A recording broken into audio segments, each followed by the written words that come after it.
Rajpur from Rose Public School, Sulyali. I am in front of you with the session that is that in this session we are going to cover the chapter diverse natural resource of the world. In the following chapter we are going to cover the topic methods of soil conservation. Conservation, the meaning of conservation is संरक्षण, हिंदी में से संरक्षण कहा जाता है.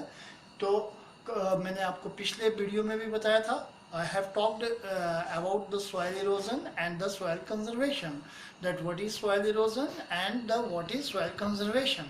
Erosion means जैसे जब किसी चीज़ का the eroded of the top layer of the soil, ठीक है, तो उसको हम इरोजन बोलते हैं, सॉइल इरोजन. हिंदी में इसे बोलते हैं मृदा अपरदन. इसकी टर्म जो है, इसका परिभाषित शब्द जो है वो है मृदा अपरदन कहा जाता है. और सॉइल कंजर्वेशन, तो I think conservation is a very common word and I think it is not very difficult for you to understand. It means किसी चीज़ का संरक्षण करना, किसी चीज़ की रोकथाम करना, उसको मैनेज करना प्रॉपरली, उसको उसकी जो क्वालिटी है उसको ख़त्म होने से रोकना. The steps that we would take specially to control this sight of things. तो सॉइल इरोजन्स और सॉइल कंजर्वेशन, अब ये दोनों टर्म्स आपको, I hope you would have understood it both the term. So today we are going to start with the methods of soil conservation.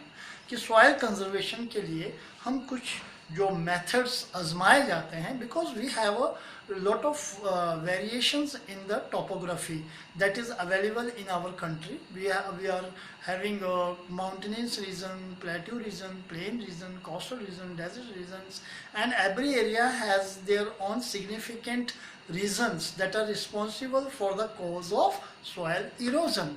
So as according to the nature of the region, the practices for soil conservations are also carried out at there. So what we have now in the following content, we are trying to understand what sort of steps or methods are taken especially for the control of soil conservation. So the very first one is afforestation. Afforestation means in this we are usually we are sees of the erosion of soil by planting trees. ठीक है, पेड़ों को लगाकर हम मृदा के अपरदन की स्थिति को जो है वो उसकी रोकथाम करने की कोशिश करते हैं. ठीक है, we are trying to prevent soil erosion while this method in this as through this method afforestation.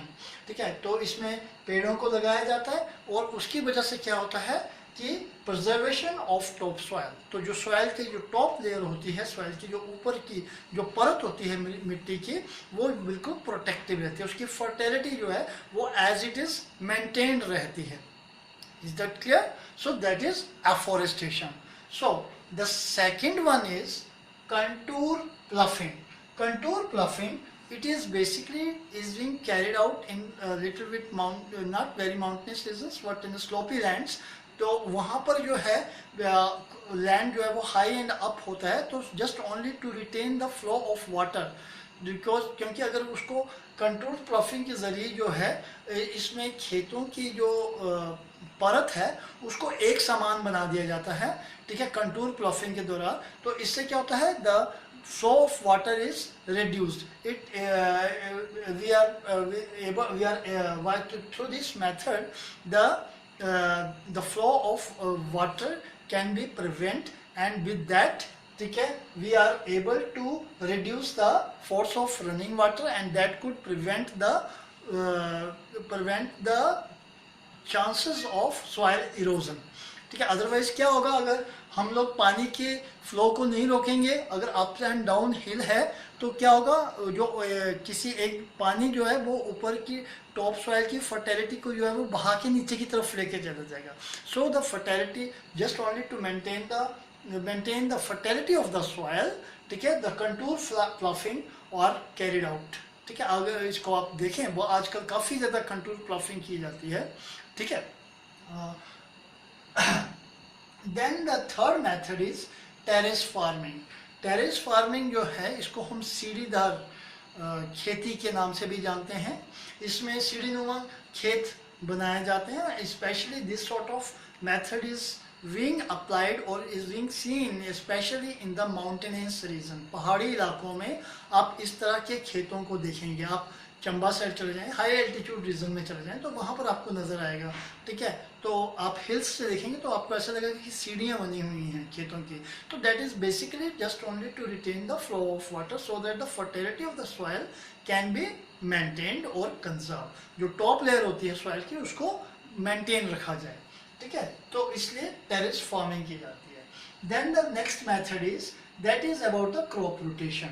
Crop rotations में ये होता है कि इसमें एक सक्सेसिव टर्म पीरियड में, ठीक है, एक फसल के साथ और भी कोई फसल जो है वो साथ में लगाई जाती है सो that the fertility of the soil can B retained, ठीक है। तो इससे भी सॉइल की फर्टिलिटी जो है वो मेंटेन रहती है, क्योंकि अगर हम एक ही तरह की सॉइल क्रॉप को अगर उसमें लगाएंगे तो उससे फर्टिलिटी जो है उसकी रिड्यूस हो जाती है। तो just only to retain the fertility of the soil in some part of the agricultural land the crop rotations are also being specified and it has been successfully arranged and it is to be fixed on the successive terms, ठीक है। तो ये एक खास time period में इनको properly लगाया जाता है। जैसे लेग्यूमिनस जो क्रॉप्स होती हैं, लेग्यूमिनस क्रॉप्स होती हैं जैसे दालें वगैरह, ठीक है।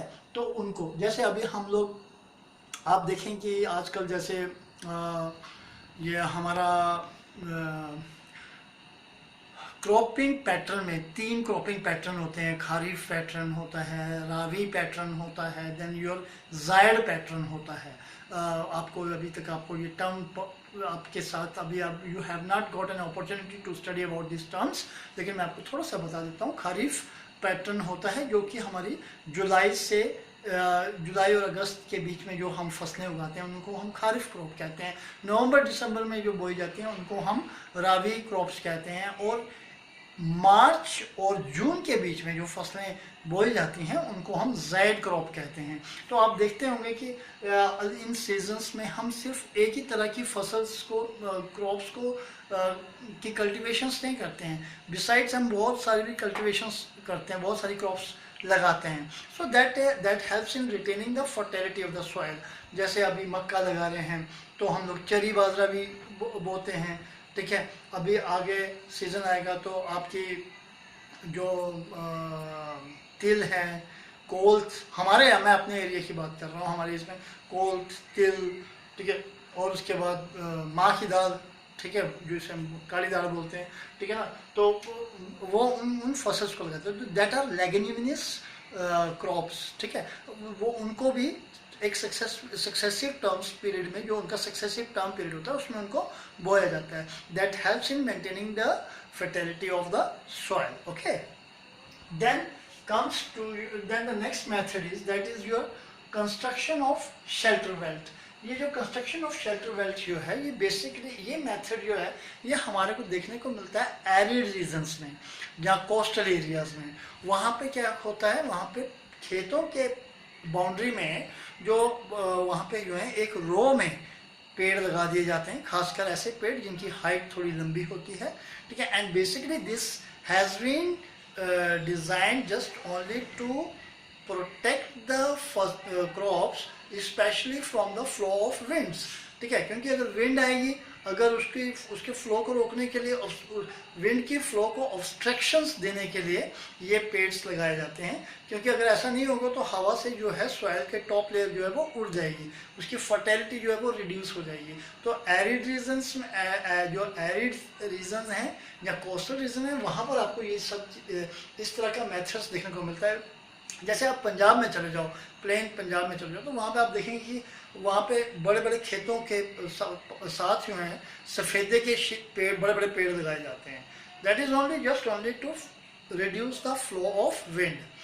हवा की जो गति है उसको कंट्रोल करने के लिए ये चीज़ लगाई जाती है, ठीक है। तो विंड इरोजन की रोकने के लिए, क्योंकि इरोजन तो बहुत सारा से होता है ना, basically it has to be done on by 2 agents, one is through your wind and another one is through your water, ठीक है। तो इसमें जो है विंड और तो इसीलिए ये सारे मेथड्स जो हैं they are basically being designed just only to protect the soil, to maintain the soil fertility and protect the soil to be get eroded. Okay, so all these methods are easily adopted and being practiced in the different parts of the country in the suitable agricultural land. So to protect the soil conservation. So to maintain the soil conservation. Besides this, there are some other facilities, some other methods are also being applied, like I had also discussed about them in the previous session, that like wanding, ठीक है, गली to stop the गली erosions, ठीक है, the wanding मैंने बताया था आपको, क्रेट वगैरह लगाने, ठीक है, जैसे कई वो निकल गए होते हैं, खेत की साइड बाउंड्रीज टूट गई हैं तो उन पे क्रेट वगैरह लगा के उनको रोकना. So all these sort of methods are also applied by the support or assistance of the agricultural department. I hope you would have understood it. And one more very important information to you people, इस chapter के जो मैं question देता हूँ एक या दो, that is only just only to make you people to update with what you had heard and what you have understood. ठीक है, वो एक आपकी सेल्फ असेसमेंट के लिए हैं वो क्वेश्चंस. बिसाइड्स दैट आपने जो चैप्टर की एक्सरसाइज के क्वेश्चंस हैं वो भी आपने करने हैं. ठीक है, आपने इस भरोसे नहीं रहना है कि सर जो है उनके आंसर भी लिख के देंगे. नहीं, मैं कुछ नहीं लिख के दूंगा, आप खुद उन्हें मेंटेन करेंगे. आप 50 to 60 वर्ड जहाँ 72, अगर कोई बड़ा एक्सप्लेनेशन आती है तो not more than 70 to 80 words. Got it? ठीक है, और इस तरह से मेंटेन करिए, आप उनको चेक करिए, अपनी ग्रामेटिकल मिस्टेक्स चेक करिए. ठीक है, तो इस तरह से आपको लिखना आएगा. How to express yourself, how to express your understanding, that you would only learn when you will do this kind of practices. Put yourself in this practices. अब वो पुराना सिस्टम छोड़ दो, आप रट्टा मारने वाला छोटी क्लासेस तक होता है. अब आप 8th में आ रहे हैं तो अब आपको ये चीज़ें अडॉप्ट करनी पड़ेंगी. Just make a try and you will get the good results. ठीक है, डोंट वॉटर अबाउट कि वो आपका क्वेश्चंस मेरे ग्रामेटिकल मिस्टेक्स होंगी, ये होगा वो होगा, that would be checked out. ठीक है, उनको हम देख लेंगे. ठीक है, आपने पहले इनिशिएट करना है अच्छी हैंडराइटिंग में, अच्छे तरह से आपकी प्रेजेंटेशन अच्छी होनी चाहिए, और आप ये एक्सरसाइज के सारे क्वेश्चंस प्रॉपर्ली करेंगे. Got it? I think I want going to repeat this instruction again. आपका चैप्टर 1 ऑलरेडी कंप्लीटेड होना चाहिए. ठीक है, और चैप्टर 2 जो है बहुत से बच्चों ने कर दिया है. ठीक है, और चैप्टर 2 जो है वो ख़त्म होने वाला है. अभी एक टॉपिक और रहता है, उसके बाद आप उसको शुरू कर देंगे. Okay, thank you very much. Have a nice day.